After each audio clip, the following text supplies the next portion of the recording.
ಈ ಮಾವಿನಕಾಯಲ್ಲಿ ಜ್ಯೂಸ್ ಹೇಗೆ ಮಾಡೋದು ಅಂತ ತೋರಿಸ್ತೀನಿ. ನೀಟಾಗಿ ತೊಳೆದು ಇದನ್ನು ಸಿಪ್ಪೆ ತೆಕ್ಕೋಬೇಕು.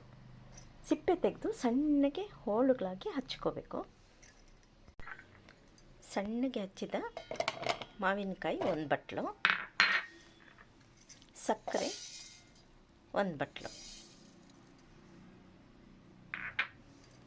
ಸ್ವಲ್ಪ ರುಚಿಗೆ ಸ್ವಲ್ಪ ಉಪ್ಪು,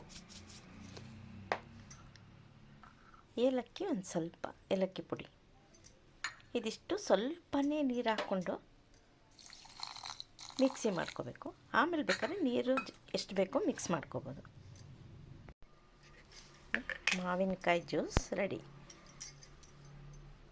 5 ನಿಮಿಷದಲ್ಲಿ ಬೇಗ ಆಗೋ ಮಾವಿನಕಾಯಿ ಜ್ಯೂಸ್.